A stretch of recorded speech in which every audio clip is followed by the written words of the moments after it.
hire somebody to do that. Bruce Buffer. Or somebody. I wonder if like ChatGDP can do that. Get ready to build a culture. With Seth Harrison and Thomas Hardy.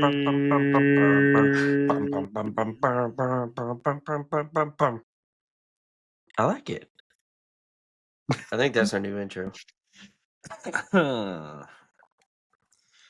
See, we don't need to pay people to do that. We can just do it ourselves. All right, I'm going to need a recording of you going. Just pull that out and just use that for everything. Just a sound bite to me making noises. Well, we're back again for episode number 12. Is it 13? I thought it was 12. I was about to say in our notes it says 12. I mean, we don't have notes, but it's episode 12. Are we actually doing that as our intro? Yeah. This time around? Yeah. We'll change it up for episode number 12 because you said last time the podcasts don't make it past 11. 13. 13. No, 13. Well, we're going to use this for episode 12 and 13. Oh. Yeah. Ooh, it looks a little bright behind you today. We have lights now. I see that. And y'all are making some progress. The occupancy sensors are very sensitive. Like, I will be moving and it'll turn off on me. So, that might happen. So, we might see you go dark for a minute. And then you got to go run and go turn them back on. Yeah, but hey, real quick, Thomas, what's our mission here? We are, what are we doing here? We are killing construction. Yes. With kindness. Yes. Beautiful. Beautiful. That's what we do. Beautiful. That is exactly what we do. Every day, our day. You know. And then we go to the club. And then we what? We go to the club.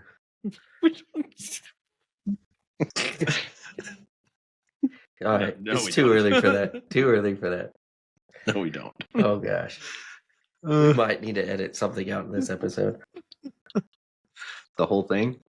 Yeah, we're starting off fantastic. We're just going to post like a 3-second clip. Episode 12. And we're done. What are we talking about today? I was going to say, everybody make sure you play this episode on 2x speed. All right. Ooh, yes. Well, today, I thought I was going to say, hey, we're going to talk some GC stuff, but this is really across the board. I wanted to kind of like deep dive into like what you can do to help like uplift your team, and support them, and how to support them, how to get them moving in a direction that is your direction without force feeding it to them. Pizza parties. I don't think pizza parties is the right answer. I don't think so either. Nobody likes pizza parties. I mean, come on. Everybody loves free food. They do, but the pizza party has been ruined. It's I can't call it a staple. It's not a staple. It's a use your brain. Use your brain. It ain't working. Is it? No. Brain ain't working. I mean, are you serious? Are you okay there? I might be having a stroke. No, it's looked down upon. I was going to say it's overused, but technically it is overused. It is overused. But the pizza is good, though. It's not the answer. It's not the answer. No. It's really like money in people's pockets. It's cheap. Are you talking about pizza again? Yeah. Yeah. I mean, or you can go to it, or not only is it cheap, monetary wise, but it's also a cheap tactic. It is. It's like taking somebody to a steakhouse and making them eat pork chops Yeah. for a celebratory dinner, lunch, brunch. Yeah. I mean, never done that before. But, outside of like bringing food to the table for people, like how do you get, like, let's just say you've got somebody under your wing. All right, you got an assistant super, you got a young foreman on your crew, whatever. Like, are you gonna, like, you want them to become their own person. You don't want to take control of their life and just make them you, even though it's secretly probably what you want. uh like, they need to become their own person. So you need to give them, the rope to let them go out and make their own decisions. But whenever you notice signs of, like, oh, hey, I've made that mistake before, instead of like going, hey, don't do that, maybe bring up some other suggestions on, Or hey, don't this is what I would do. what I've Take done. that with a grain of salt, but this is what I would do. And then if they want to go make their own mistakes, let them make their mistakes. I was about to say, let them fall, Like, let but them. don't let them fall too far. You Yeah, got to catch yeah, them before, because you've been there before. You've done it. yeah. You failed. You've fallen, and either somebody was there to catch you or not, or you hit the bottom. Whatever that issue was, being small or big, you kind of see it coming, and you let them experience it. Yeah. You never learn from What I tell you.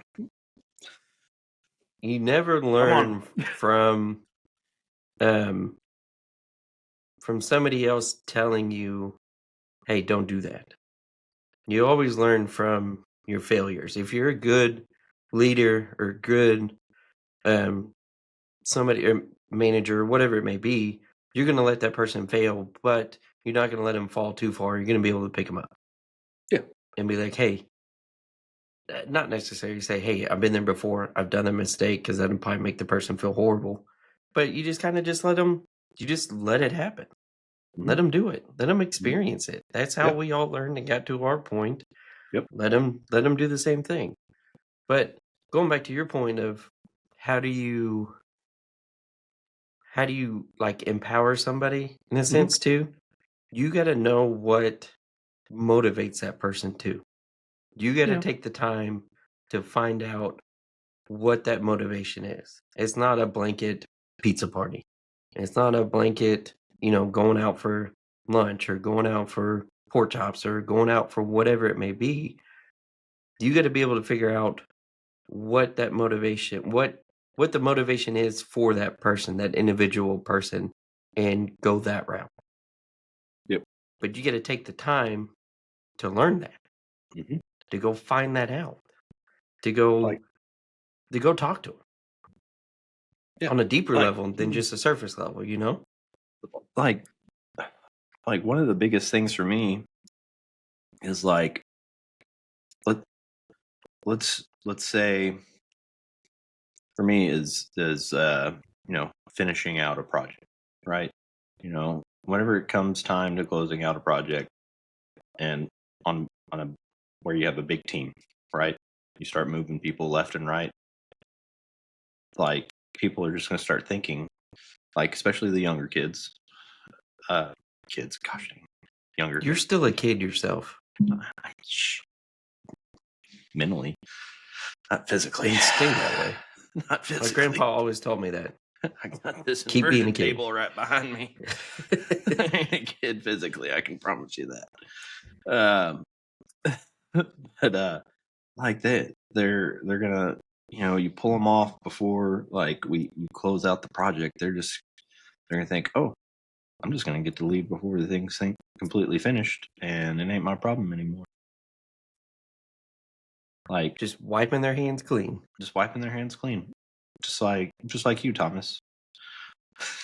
What are you talking about? just, I'm just giving you a hard time, but, like, you know, they're going to think that they don't have to finish what they started.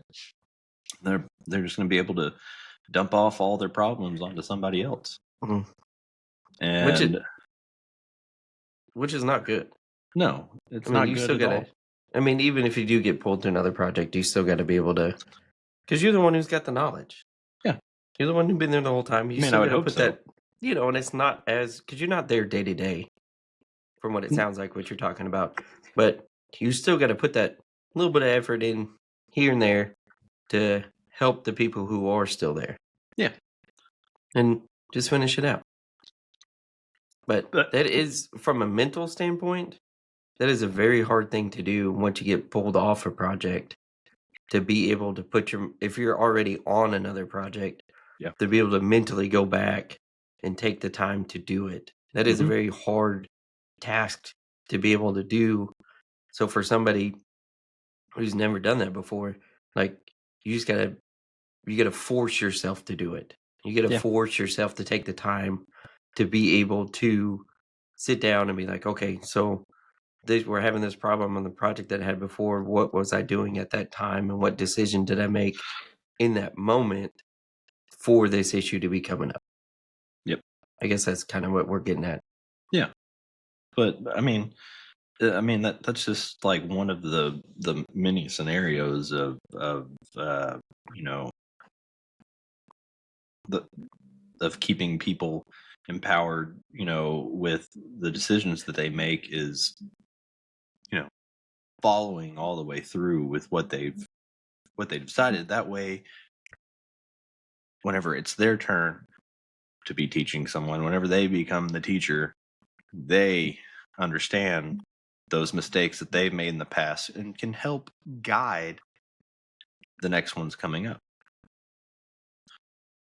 So do you, from put yourself in your young person, kid shoes again. Hmm. What motivated you? What was your motivation to be able to put like in that situation where if you got pulled to another project, what was your motivation to be able to keep keep one foot in the old project, but still keep that one foot in the new project? Which really you needed 2 feet in the new project, but you got like 8 toes over still back in the other one. Like what kept you motivated For to helping and taking the time and being responsive and not for just, it's not my problem anymore. I don't, for me, I think it's like a moral thing for No, me. okay, Like, I don't want people dealing with my shit. exactly. Like that. Like, these are my problems. Like, no one else should be having to deal with them. Like, I like if I fucked up, I need to fix it. Not, oh, just send so and so over there. They'll take care of it. No, no. Just send the new guy. He'll be Yeah, just fine. send the new guy. Yeah. I think for No. me, it's more pride. It's knowing that, because I mean, we all drive around as superintendents, and we're like, and I'm sure my wife hates it. We Oh, I drive did that. around, we're like, I I did did that that. building, I I did did that that. building, I was over in that building, I know that person over there, I know that building over there, Hmm. I know the person who runs that place because I worked with them over when I built that place. Yeah. It's more, for me, it's more of a pride thing. Like, and moral and pride, I guess mine's more on the surface level, but it's more of a thing to saying that I can proudly say that, hey, I was over there working on that project. Hey, I helped that team over there on that project. Hey, I did this over here. And it's more of that and that satisfaction knowing that it came to 100% complete and the client was happy with it and the people who are using that space are happy with it at the end of the day. Yeah. And not hey, well, I halfway did that one over there. I guess that's kind of my motivation, my empowering, you could Hmm. say. Yeah. I feel But that. going back to empowering others, what is one of the things that you like to do to be able to find that motivation in somebody? I mean, that one, that's a hard question. That's a hard question. Um, why don't you get me started while I think? Because you already know my brain's not working. Well, we've already figured that out today. Seth's brain's not working for whatever Yeah. reason. I don't know if you stayed up too late last night Probably. or it was the dogs this morning giving you trouble. But something I like to do, like I mentioned earlier, is getting to know somebody and knowing their why. What is their why behind what they are doing, why they are there? Because we're all here for a reason. Mhm. We wouldn't choose construction just to be in construction and be under the stress that we're under and be under the time frames that we're in and putting the effort and the motivation into our job if we didn't have a reason why, if we Right. didn't have a sense of pride or whatever it may be. But to really sit down and take the time to get to know that individual and or that group, whatever it may be. And what I like to do is like block off every project, block off an afternoon every week. Well, I have no meetings. I don't schedule anything. I don't sit at the computer. I don't look at emails. I don't look at drawings. I don't do anything else but walk around the job and go just really interrupt people's work. I am that pest. And I get there and I talk to them and I talk to them about their kids. I talk to them about their life. I talk to them about what cars they like to get into, what sports, what they like to do for fun outside of work. Just anything and everything except for what they are doing at that moment. I'm sure some people hate it. I'm sure that they hate that I go around and be like, "Hey, electrician's over there. He's wiring up in a receptacle or whatever it may be," and I'll go sit down next to him and be like, "Hey, man, what's going on? What's going on in your life? What's going on outside of work?" And I start that way. And not only does that make me understand their why, but it also creates a relationship that you wouldn't be able to have just surface level for somebody at work or somebody who's just there, just a tool to put receptacles in. No, that person is actually, hey, he's got 4 cars in his garage that he's working on right now that he goes out, 4 times a year and goes and races them or goes out Mhm. and takes them out, got big trucks and runs them through the mud, whatever it may be. But taking that time to actually to do that, to learn about people, to understand their why and understand their motivation, which then in turn helps me when we're in a pinch on the project or anything like that. Like I can help motivate or be able to be in front of that motivation point to where it's, hey, I know all these, everybody in this group likes to do this. So we go do that. Or, I help them out. Or when I'm passing them in the corridor, I start talking to them about cars again. Yeah. Get their mind off of work itself and actually what they're, really, really passionate about. Yeah. No, feel that. I'm kind of in the same boat with you. Except like whenever work is weighing heavy on someone, I'm more like, hey, offload that. T- tell me what like tell me what your problems are. Tell me what's Offload really going on in your brain. offload it onto me. Let me help. You Let know, me be your therapist. I'm Sit on not a my therapist, couch. but like, tell me what's going on, and then I'll find where me as being on the GC side, what can I do to make your life easier? You know, And there's a yeah, lot of things we can do. yeah, Well, if it's, I mean, down to the most simplest thing. Um, I'll give you an example. JHAs. Okay. okay. Most GCs, I mean, all GCs, all trade partners are doing JHAs, right? Mhm. There are certain Pre-task, policies or pre, pre, pre-task, pre-task plans, whatever whatever, you may call them. We call them JHAs over here. whatever it may be. Now, something I have learned from a lot of these trade partners is they do their own internal JHA, right? Hmm. Now, our company policy for the longest time was they had to fill out our JHA. So at the same time, these foremen are filling out 2 JHAs They're filling out the same information. They're pencil whipping ours for no Yep. reason, and they're wasting time. Yep. It's just that simple little bit of extra, "Hey, are you guys doing your own JHAs?" "Yeah, we're doing our own." "Okay. Well, Just turn that in. turn that one in. Or don't even turn it in. Let me just email somebody and have them send them all at once a month to me to when I get them, or if I need them whenever." But to take that, 5 to 10 minutes extra that they were doing extra work that they were doubling up on just by a simple Mhm. question, now I freed them up for 10 or 15 minutes more a day. Some people would call that extra processing. Extra processing. It's just simple things like that that you could help in a sense. Yeah.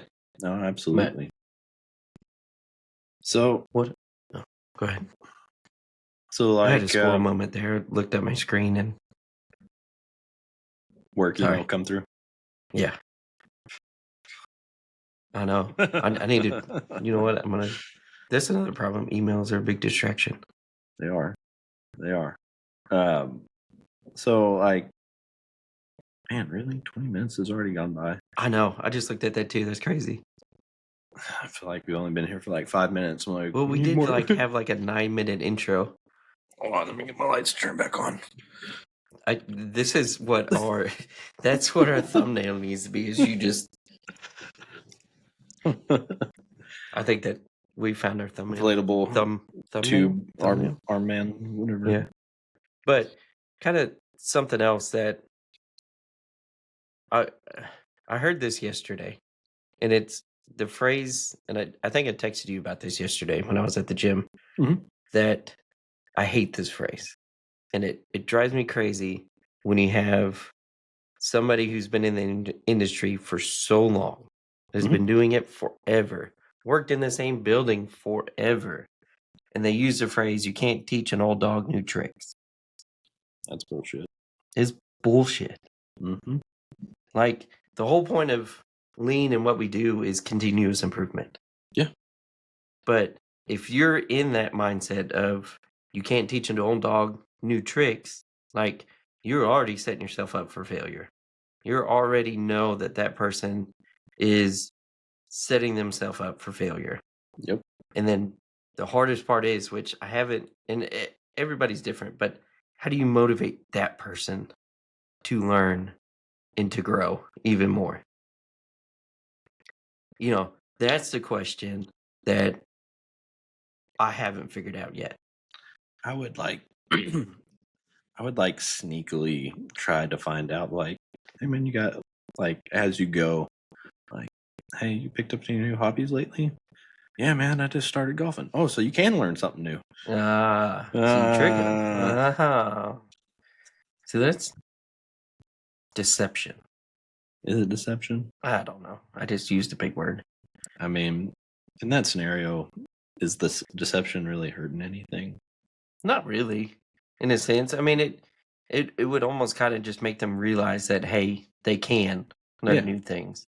It's not the old, the computers technology. An episode we talked about just before of technology and how people don't want to try new technology because they're afraid of failure. Yeah. And maybe I that's mean, their reason why they're afraid of failing. like I've done this so many times and it's worked. Yeah, it works. But like I like what I would almost do if someone said, "Hey, this is what we're going to do because this is how I've always done it." I feel like my first step would be to ask, "Okay, well, whenever you're doing this task, what about it frustrates you? What step in that task, kind of, you know, make go, ah man, now I got to do this, whatever. Like what frustrates you within that task? Okay, now what would you do differently in that step to make it easier on you?" So basically, you just breaking it down for them and making them think, hey, what's wrong? What could be better? What Yeah. could be easier? Which is what we do all day, every day. Yeah. So you're just breaking it down, and I like that. Be like, okay, so you do this all the time, and that's how you want to do it. But tell me one, just give me one thing, give me one step in that process that you just hate. Because there's always something. Yeah, there's always something. And no offense to people who've been into it, been doing this for a long time, but they love to talk. Oh yeah. And they love to tell you what the problems are. Oh, 100%. Because they've done it 100 times, Mhm. 10,000 times. Yep. So that's a good way to. I like that. I'm gonna start using that. Give I'll report back and let you know how that goes. just give me one thing in that process you hate. I'm gonna start using that. I like Yep. it. I like it. So, but we've been going at this for 26 minutes and 10 seconds now. And we're like at our allotted time. Nah, not really. Do we have allotted time? We have plenty of time. So why don't we do something that we haven't done in a while? Pizza review? I don't think Food review? I don't think we've ever done a pizza review. We did food review, but I think we did pizza. I mean, We ate pizza that one time. Let's just cut up a little bit, man. Like, what's new in your life? The gym. I'll tell you what, Okay. I've been going to the gym a lot lately. Hell yeah. I've actually got time More to than go to the me. gym.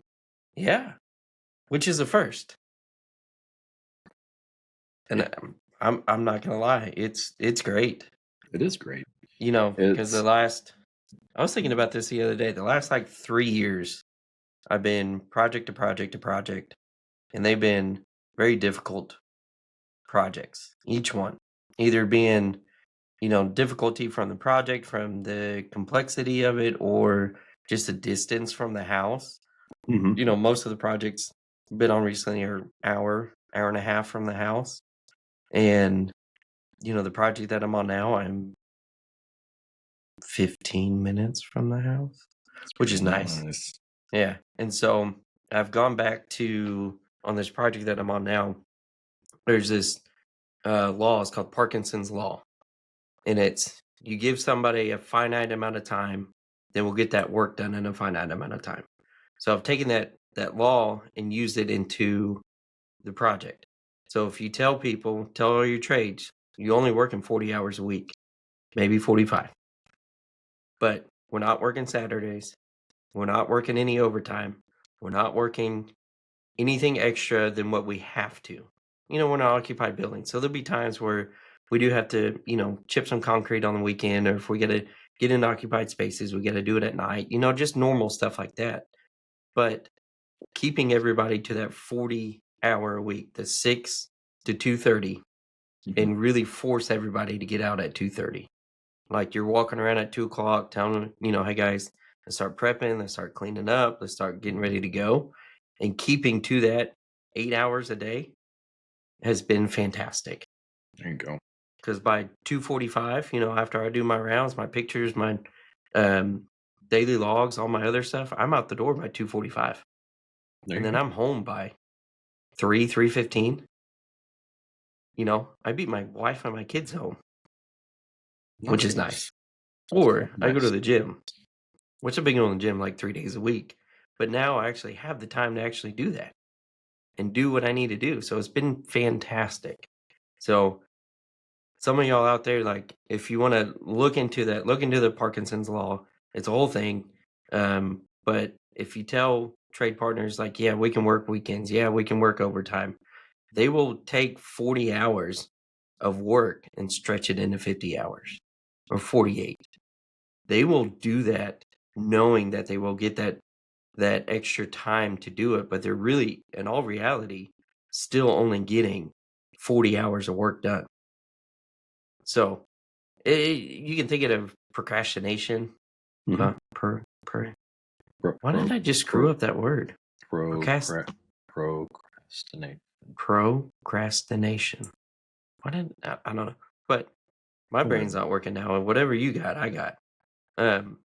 But it's like that. Like if you give somebody 2 weeks to do a project in school, which most of us did, we jammed it in the last hour and a half, right before you had to turn it in. 100%. 100%. But if you told somebody, hey, this project's due in an hour and a half, they got it done in an hour and a half. So it's weird. It's a whole mental thing that kind of works out. And I've done this once on another project, and we ended up only having 3 Saturdays out of the whole project we had to work. And those were Nice. because we had, a med gas shut down. We had other stuff that we did outside of the job site itself, but everything inside the job site, we kept to 40 hours and we finished on time and we finished, right on budget. Good. So that's what I'm Nice. going to do on this one. We'll see how it works so far, which granted, we're only in the demo phase right now, but the way it's working, you just keep up with the schedule, keep up with everybody, make sure you're maintaining that, and then you can actually create a whole job site that where everybody has a life. It's like, And that's all we want in construction, right? We don't want to yep. be here 60 hours a week. Do Yeah. you? No. No. Nobody wants to. Unless you get paid by the hour, but No. a little bit different. That's a whole nother subject in construction. Like, we definitely don't pay our tradesmen and women enough per hour to survive off of 40 hours a week, No. which is insane to think about. But if you want to go down that path, that might be a whole nother episode, which we can talk about that. But we don't pay enough inside of construction to keep that 40 hours a week, because a lot of people, and we can talk more in another episode, but a lot of people moonlight, they do other things, they have second jobs, they do whatever they need to do to make it by, especially in a market like we're in where At least rent's so high. at least half of your crew on the weekend are going to go to another job site. Yeah. They'll either go to another job site or they're doing work for themselves. Yep. Doing something else. So Yep. that also gives them the opportunity to make more money doing what they need to do if we keep this 40 hours a week. So, food for thought. Yep. I don't know why I get so close to the camera. All you owners out there, food for thought. Owners.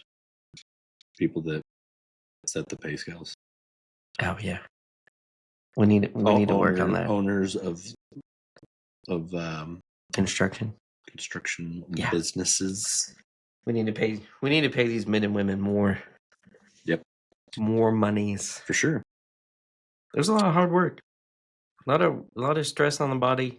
A lot of just I mean, tear apart your bodies throughout your 20s and 30s and 40s. And then by the time you get to the 50s, you can't move. And then what do you do? I'm not going to be able to move by the time I'm 40. Well, that's why I'm going to the gym, because I had a realization the other day that, most construction, they make it to their 50s or 60s. That's 50 years old for me is 13 years away. I got a 6-year-old at home. That'll make her 19 years old. Yep. I want to be able to make it longer than that. So taking all this, going to the gym, eating better, doing the right thing, making myself last longer so I can see my kids grow. I don't think I'll ever eat better.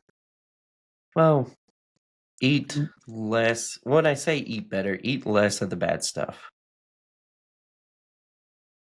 What? I mean, like, I'm not pizza, following. chicken wings, Still not following. barbecue. Still not following. I mean, add a vegetable in there every once in a while. Oh, the vegetables are there. I love vegetables. But, I mean, like Pluckers, hot wings. Get the celery and carrots. You can't.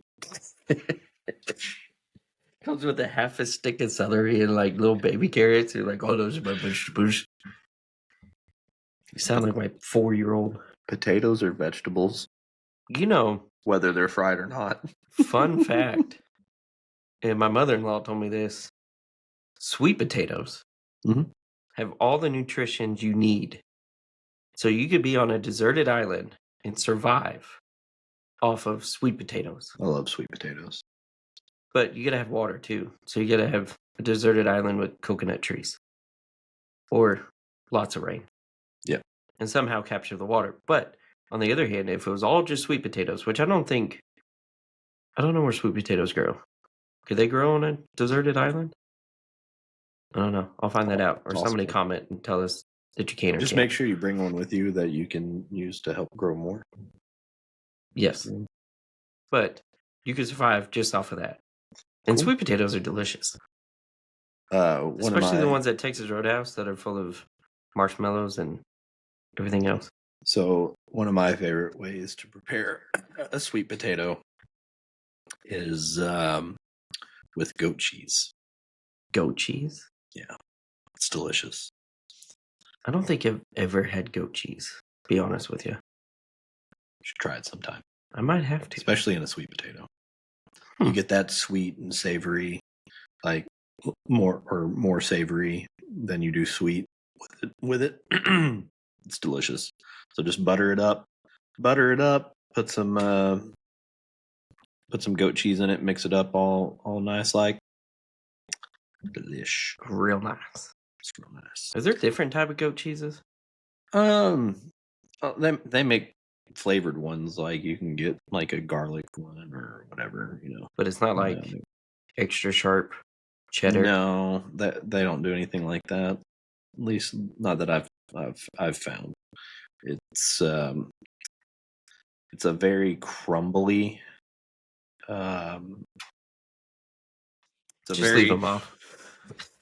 It's a very crumbly cheese, like how blue cheese is. See, cheese sometimes just weirds me out, though. I love all the cheeses. Give me all the stinky cheese. Because it all starts with the same process, and then the stinkier it is, the older it is, the moldier it is. Don't tell me you like cottage cheese too. Oh, I love cottage cheese. Really? Yeah. No. It's so gross. I don't know. Okay. I don't know. Nope. How did we get on cheese? I don't know. Because we were talking about eating bad food. But is cheese really bad for you? It's not good for you. It says who? It says processed foods, but everything's processed here. I know, that's what I'm saying. So how are you supposed to eat healthy when everything's processed? Unless you just grow it yourself, which my wife has started to do. She's got a whole garden in the backyard now. Oh, yeah. What y'all growing? She's got tomatoes. Okay. Jalapenos. Okay. Carrots. Okay. Peas. And something else. I can't remember the last one. Okay. But she started it a couple of years ago, and she just replanted it recently, and we're going to have a bunch of fresh, unprocessed, genetically modified seeds. Very nice. But it's kind of cool. Yeah. I have myself and Cammy, we both have black thumbs, so growing things are not our I've never heard of anybody call it a black thumb. Yeah. I've heard people say that I don't have a green thumb. It's a thing. So you have the thumb of death. I have the thumb of death. You push the seed in there and it just dies. Immediately. It's like, oh, we crushed it too hard. It can't grow now.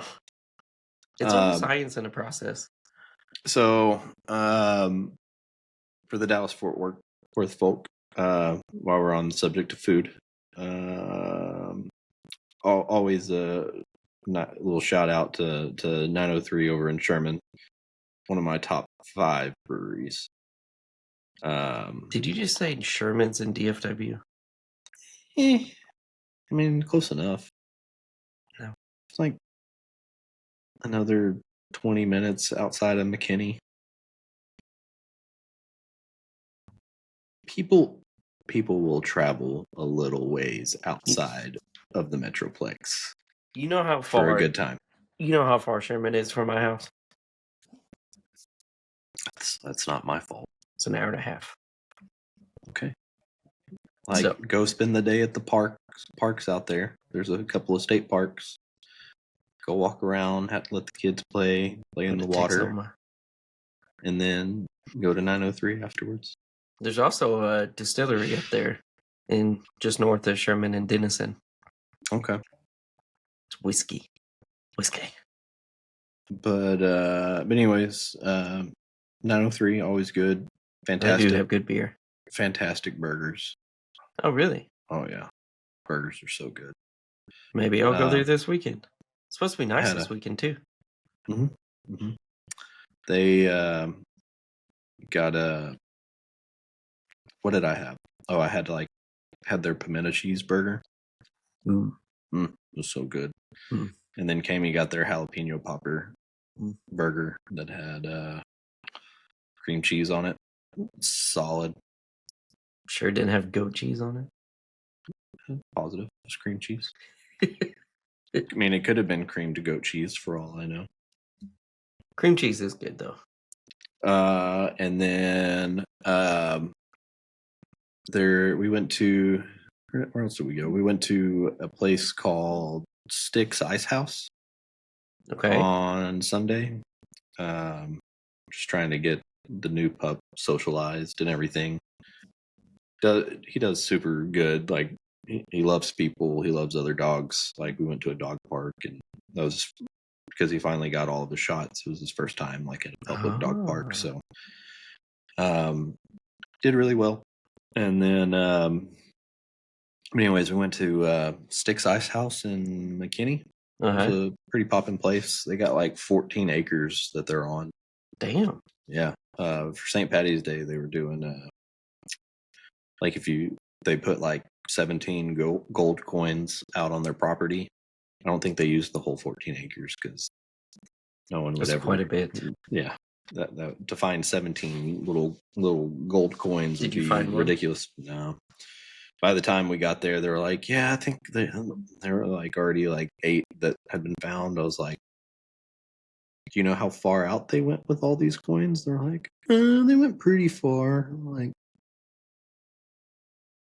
what did you get if you found a gold coin, though? Free t-shirt. No, that's not worth it. But that place was brilliant cool. Marketing, though. Place was pretty cool. We found out that we made a mistake once we got them, but we had gotten some fried pickles. Love fried pickles, right? You know. And, staple here in DFW. And you know, sometimes you get like the surprise like bonus fry or like you know something that was already fried once and they fried it again. Well, we didn't see. I guess we skimmed over it, but they had bottle caps or jalapeno, fried jalapeno. Little fried jalapenos. Well, two of them popped up in the mix of the fried pickles. They were good. Did y'all order some after that? No, because like the fried pickle basket was massive. Ate way too many. Definitely didn't need more fried things. I'm trying to eat healthier. Yeah, I'm not trying to eat so much bad food. So I talked about that. So I got the mac and cheese. Oh, that's way better. The mac and cheese, get that. Way better for you. So, okay, now I think we're at a decent time. Well, I was going to talk about the pickle parade. We'll talk. Oh, pickle. Do you know about the pickle parade? I don't know about. I don't know about the pickle parade. Down in South DFW, down here, down south, which is like Sherman to McKinney. Okay. I mean, it's South DFW. Okay. Okay. Where the best made pickle company manufactures pickles, or what do they call them? Brine the cucumbers to make pickles in this town. Okay. So for St. Patrick's Day. Which town is that? Mansfield. Okay. They have, for St. Patrick's Day, they have this thing called the Pickle Parade. So Best Made sponsors it, and they have a parade that goes through the town. They shut down all of downtown Mansfield down there. They set up shop. They have concerts. They have everybody brings different types of pickles to sell that they make homemade pickles that they make themselves. They have food. They have snow cone trucks. They have like a whole thing for the kids. They have cold beer everywhere. Pickle beer too. They have pickle beer. Okay. And actually, I can't think of the brewery. A Martin House. Martin House Brewery over in Mhm. Fort Worth makes the pickled beer, the best made pickled beer. Yep. And people buy that, they drink it. I mean, it's a whole thing. It's all day long. And they have the So pickle queens. They have these ladies who go around and they're the pickle queens, and they go to the schools to market, and then they have a big contest, and it's fun. I so where my head went whenever you say pickle parade. So in a typical parade, all the floats are going by, and you always have like some of the floats that are throwing out candy to the kids. Uh-huh. I just imagine Just throwing out pickles. the floats going by and people just slinging full on freaking pickles at people. Well, what you thought about isn't too far off. Okay. Because there is one of the floats that does throw pickle packets out. Oh, like the packets. Yeah, the packets. They don't just throw like raw pickles Raw at people. Slapping somebody in the face that wasn't paying attention. You know what? Oh, that'd be hilarious. Maybe next year I should Get get a us in a float float, a build a culture float and throw for the pickles at pickle people. parade, and we just throw out raw pickles. Oh, what if we? That would be disastrous. That But would be. hold on, Well, I think this good place to end it. on the next episode of Build the Culture.